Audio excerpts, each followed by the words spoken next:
नमस्कार, मी तुमचं स्वागत करते आपल्या चॅनलवरती. आज आपण 10 ओळी मराठी निबंध लिहिणार आहोत गुरुपौर्णिमेच्या निमित्तानं.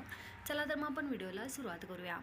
गुरुपौर्णिमा हा भारतीय संस्कृतीतील अत्यंत महत्त्वाचा आणि पवित्र असा सण आहे. हा सण आषाढ महिन्यातील पौर्णिमेला साजरा केला जातो. नेक्स्ट पॉईंट आहे, गुरु म्हणजे अज्ञानाचा अंधकार दूर करून ज्ञानाचा प्रकाश देणारे मार्गदर्शक. नेक्स्ट पॉईंट, आपल्या जीवनात गुरूंचे स्थान आईवडिलांपेक्षाही वरचे मानले जाते. या दिवशी आपण आपले गुरु व्यास मुनींचे स्मरण आणि पूजन करतो. नेक्स्ट पॉईंट, प्राचीन काळी शिष्य या दिवशी आपल्या गुरूंचा आदर व सत्कार करत असत. 7वा पॉईंट, गुरु बिन ज्ञान न कोई हे वचन गुरूंचे महत्त्व स्पष्ट करते. गुरु आपल्याला योग्य मार्गदर्शन, चांगले संस्कार आणि मूल्ये शिकवतात.